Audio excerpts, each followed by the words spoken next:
everybody. It is time to put an end to another year. And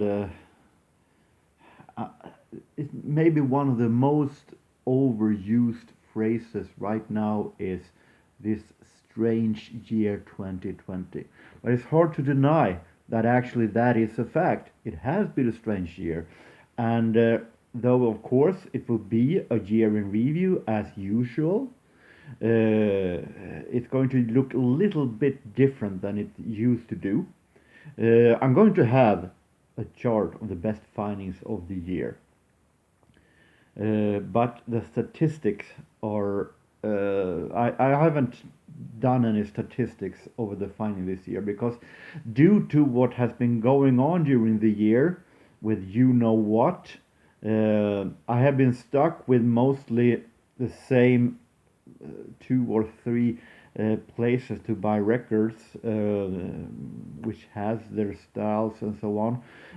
I feel like it would be wrong to do statistics over the genres that I have been finding the most or the formats when I haven't been able to do all that I can 100%. Do statistics when my hands more or less have been tied feels wrong actually. I haven't been any record fairs as usual. It hasn't been any. I haven't been able to go to different odd second-hand thrift stores anywhere. Of course, no Stockholm trip. So I feel like I have been more or less. The hands have been tied to the same places mostly this year, so it feels wrong then to do a statistic actually. But instead, the list of the best finding this year is 20 places long actually. The first 10 I'm gonna give you them in a quick mix. The mix that I usually do of other findings that I do. Those will be the places between 20 and 11, and that one will come right now.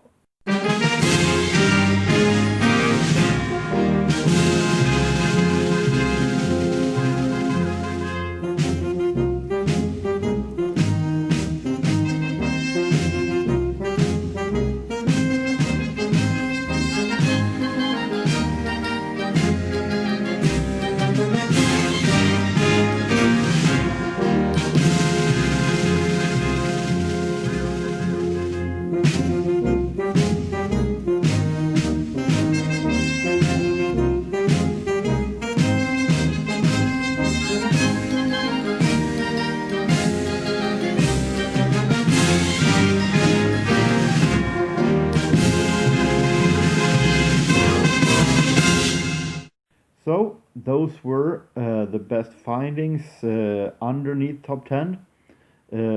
Still good findings.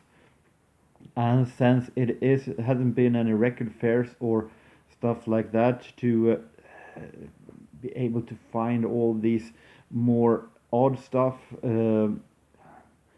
maybe it will look a little bit, this year findings chart will look maybe not the most expensive records or the most odd findings, but hopefully some are really special.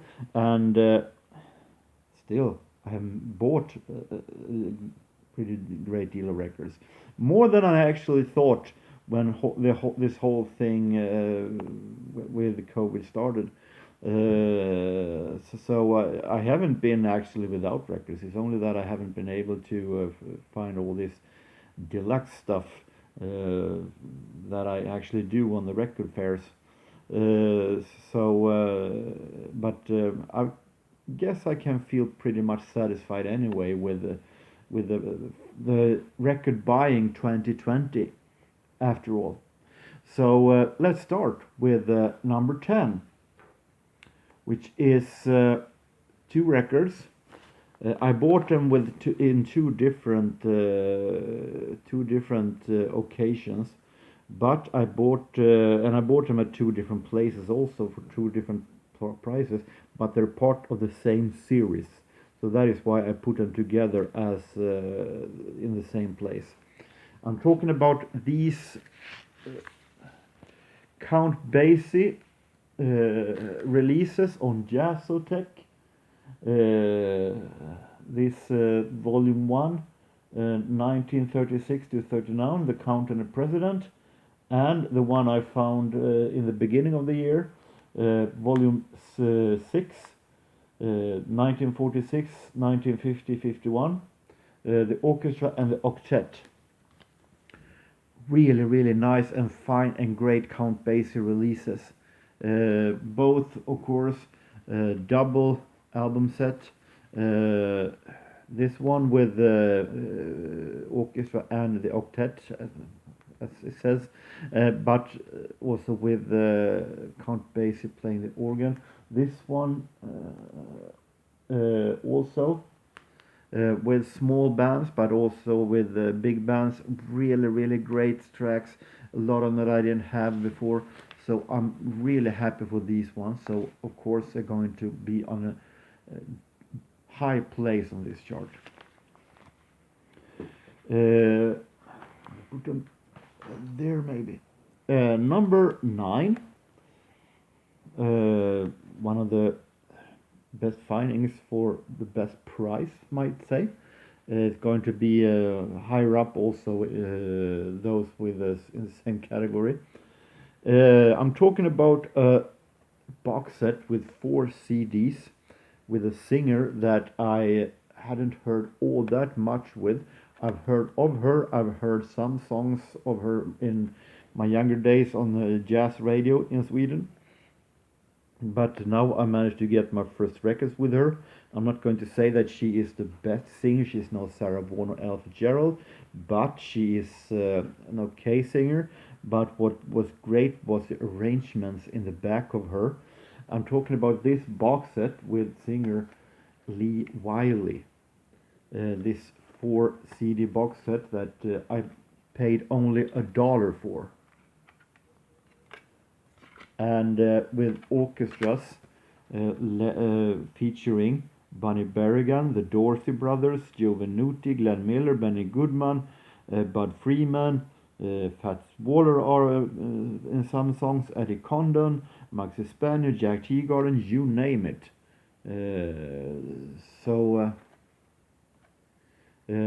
Really cozy to listen to in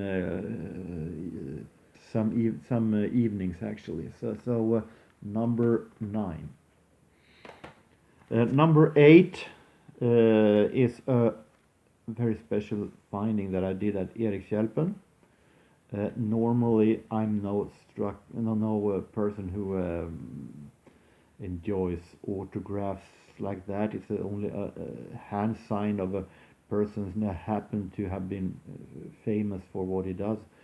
But if I found autographs or on a record when I going to buy it, and it is a great artist, I buy it because it is an interesting finding and as a very fun and odd finding. Not because it is a hand sign of a special person, but it's an odd record finding, and that is definitely the case with one of my favorite Swedish bands, Eldkvarn, and their album Död Stjärna, Dead Star.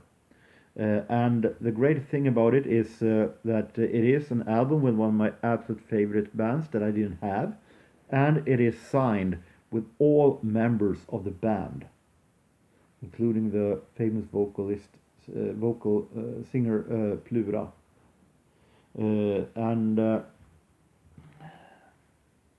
I only paid $1 for this. So need to be on the chart. So number 7 is an album from the beginning of the year. I got this one for free when a friend of mine decided to buy it for me, and I was extremely satisfied because this artist's albums normally are a bit pricey. Pricey for me. It was my first album with this artist that I first from the beginning had been thinking this is way too fuzzy for me. It's a little too strange for me. But I realize more and more that this is actually real cozy listening. Swedish organ player Bo Hansson and his album called El Ahraira. El Ahraira. Music inspired by a movie about rabbits. And this is actually really relaxing, experimental, maybe a little bit over the top for some, but I've learned to definitely like this very, very much.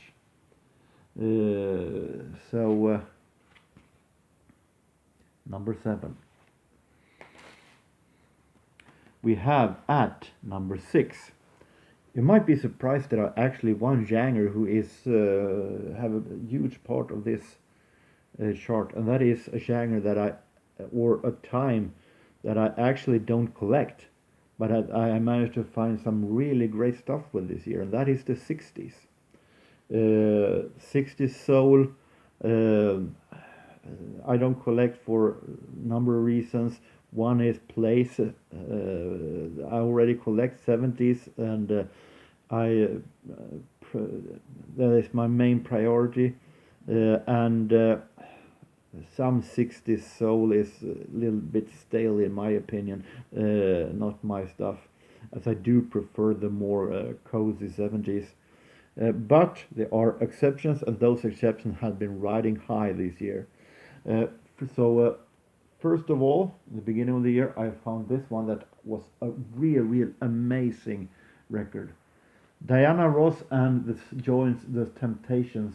Diana Ross and the Supremes joined the Temptation, a Motown release from 1968. Really amazing swing, amazing groove in this one. I learned to actually love "Ain't No Mountain High Enough" a whole different way than I did before. It might be one of the best albums that I ever heard with Diana Ross. That it normally is not my. I have hard time listening to her voice normally, but this might be one of the best albums that I definitely ever have heard with Diana Ross. So 60s on my year best chart. Number 5 is a record that I showed only a couple of days ago. So you who watched my latest vinyl CD update know what I'm talking about. As my number 5 is this 3 CD box set with Phil Collins. The singles that I got for only $2, and that was released only 4 years ago. With all of his hits until 2016. Starting with in a chronological order, and starting with In the Air Tonight and going through with them all. Through These Walls, a great song. Against All Odds, Easy Lovers, Studio, Another Day in Paradise, I Wish It Would Rain Down, Both Sides of the Story, and Hit Me, you name them. But really great CD box set. Number 4, and jazz, the highest placed jazz album actually. As I said, I won't do any statistics of genres, most find genres or so this year. But if I'm going to do a guess still, I have once again managed to find most jazz records actually. I don't think that there is any wild guess actually. It's pretty secured. And this one I consider this year's best jazz finding. This double album set with Roy Eldridge, most likely a library release, but amazing quality still, and also a really real great album. First record, small bands, really well played small bands, 30s small bands, swing that is so amazing. And the other record with more or less only with Gene Krupa and his orchestra, and those are also really great. Maybe some of the best Gene Krupa stuff that I've heard actually. So real happy for this Roy Eldridge album. Roy Eldridge, the early years, released on Contemporary Master Series on CBS. Now, medals. Number 3, bronze, goes to another album from this autumn that have been producing. I think the autumn has been producing the maybe it's some of the best findings this year actually. So number 3 goes to a record with a band that I have been during the years I've been hard time finding records with, but now I managed to have, if I'm not wrong, complete the only 2 actually albums with this band, if I'm not wrong, but on the other hand, these albums aren't all that easy to find, but I managed this year to find Naked Eyes, Burning Bridges, and really great 80s new wave album, definitely the best in its genre that I found this year, and it has actually been a pretty good year for 80s new wave. But the hits, their biggest hits are here. Voices in My Head, always something here to remind me. Promises, promises. When the Lights Go Out, and real nice finding for $8 for this one. Number 2 goes to a single, a 7-inch single that actually are a bit special. When U2 were going to release a single from their War album, we here in Sweden had to sell with Sunday Bloody Sunday. Nothing wrong with that, it is a great song. Overseas in the United States, they actually got to settle with the song Two Heartbeat as One. And I managed to find this single this year that actually wasn't released here in Sweden, and for only $1. And it is really a great U2 song, one of the best U2 songs I've heard in a long time, and I really like U2. So I'm really happy with this 7-inch finding. So now we go to number uno. Drum roll, please. And number 1 goes to 2 albums. And I put them together at number 1 because they were bought at the same time for the same price. And they're also pretty much alike valuable in the market, in the auction sites. So I thought it was right to put them together, and they're also pretty much alike when it comes to quality of music. One maybe a little bit stronger than the other one. I'm talking about these that I managed to find for 50 cents only. Aretha Franklin, Aretha in Paris, and the Spencer Davis Group's the second album. 50 cents for these albums in pretty good quality, or should I say a good quality. And also Aretha in Paris is a really good, great album, especially since I'm no huge 60s pop fan, but I like Spencer Davis, and that became even stronger with this album. Aretha in Paris is a little bit stronger in my opinion, because it's live and it has the fantastic arrangements and the horns and great audience and real awesome 60s soul concert, and maybe one of the best albums that I've heard with Aretha. So the 60s rules in the top of the year in review chart. Who would have thought that a year ago? So number one.